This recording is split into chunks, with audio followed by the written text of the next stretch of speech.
આ મિત્રો આપણે લાવ્યા છીએ માળિયાથી દૂધની કોથળી મના ઘેરે. તો આપણે બ્લોગમાં જેમ બને એમ જોતા રહીજો. અને આપણે ચા બનાવી છીએ અને આપણે ઝૂંપડું પણ છે અને આપણે મીઠાના આપણે કેરા આવે ને કેરા આપણે બતાવશું. તો બ્લોગમાં આપણે જોવાનું ભૂલતા નહીં ખાસ મિત્રો. તો હાલો આપણે જઈશું અહીંયા કને અને આપણે ઢગા પાછળ જ આપણું ઘર છે. આપણે મકાન આપણે શાંતર ન હોય તો બ્લોગમાં જેમ બને આપણે આગળ જોતા રહીજો. તો હાલો આપણે જઈશું. તો જય માતાજી. આ રસ્તેથી આપણે જવાનું છે સીધું. કેમ છો આપણે બધાય મજામાં છે? માતાજી બધાને તો આપણે બધાય મજામાં છો. અને આજે આપણે આવી ગયા છે રણમાં. રણ છે આપણે ધોરું અને આપણે છે મીઠાનું રણ. તો બ્લોગમાં આપણે જોતા રહેજો. આપણે બધી માહિતી આપણે મળતી રહેશે. તો જોવાનું આપણે ભૂલતા નહીં. તો આજે આપણે વાગી ગયા છે 11:30. તડકો કે મારું કામ આપણે 11:30 વાગી ગયા છે. આજે આપણે બાઇક લઈને આપણે ભોગી ગયા છે. ને આપણે છે મીઠાનો ઢગો આપણે શાકમાં નાખીને એ જ મીઠું છે. અત્યારે આપણે સરાઈને આપણે ગાળીને એવી રીતે ધોવાઈ મીઠું આવે આપણા ગામમાં. તો આજે આપણે આવી ગયા છીએ માળિયાથી તપીને આપણે આવી ગયા છીએ આથમણી સાઈડ. અને આપણે મીઠાનું રણમાં. તો બ્લોગમાં આપણે જેમ બને આગળ જોતા રહેજો. આપણે નઈ માહિતી મળતી રહેશે. અને આજે આપણો ડેલી વિડીયો આપણે ડેલી આવશે વિડીયો બ્લોગ.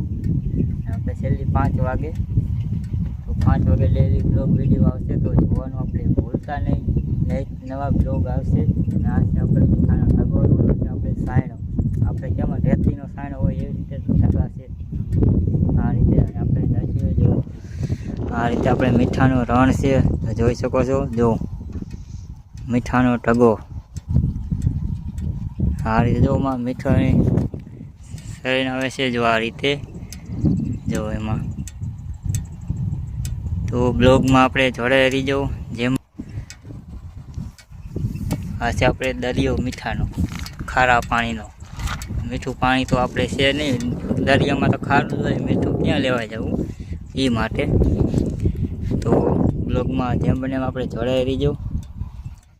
આ મિત્રો આપણે લાવ્યા છીએ માળિયાથી દૂધની કોથળીથી આપણે ચા પીવાનો છે આપણા મામાના ઘેરે. તો આપણે બ્લોગમાં જેમ બને એમ જોતા રહીજો. અને આપણે ચા બનાવી છીએ અને આપણે ઝૂંપડું પણ છે અને આપણે મીઠાના આપણે કેરા આવે ને કેરા આપણે બતાવશું. તો બ્લોગમાં આપણે જોવાનું ભૂલતા નહીં ખાસ મિત્રો. તો હાલો આપણે જઈશું અહીંયા કને અને આપણે ઢગા પાછળ જ આપણું ઘર છે ઝૂંપડું વાળેલું. અહીંયા જ આપણે ઝૂંપડા જ હોય. આપણે મકાન આપણે શાંતર ન હોય. તો બ્લોગમાં જેમ બને આપણે આગળ જોતા રહીજો. તો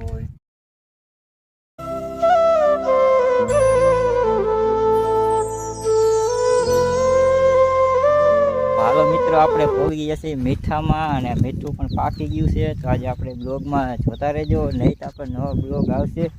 આજે આપણે છે મીઠાના રણમાં. આ છે આપણે રણ મીઠાનું જોઈ શકો છો. અને આ છે આપણે ખંપારી.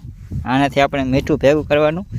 આ રીતે આમાં ઢેળવાનું આવે. જો આ રીતે ખંપારી.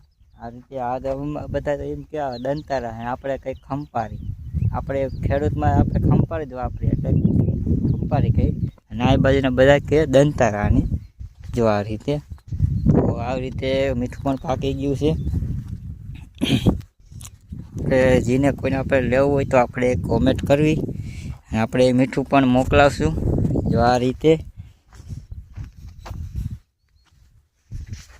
આપણે મીઠું પાકી ગયું છે. જો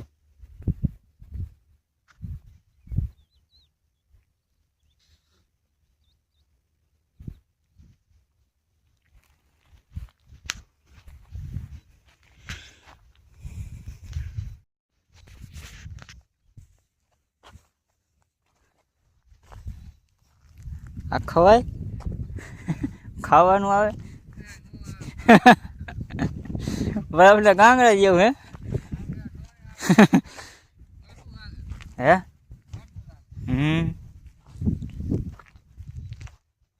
ઓલા ખાલી દંતરા ના આવતા ઓલા આમ ટ્રેક્ટરથી ખેંચી. હા યાર ભેગું કરવા માટે એ જ હોય ને. મારામાં વિડીયો આવે કાયમ ઇન્સ્ટાગ્રામમાં.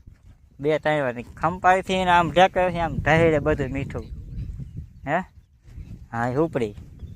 તો જ આપણે બ્લોગમાં જોતા રહેજો. આપણે આ રીતે બ્લોગ બનાવી છીએ અને આપણે છે મીઠાનું રણ અને આપણે આજનો બ્લોગ છે મીઠાનો.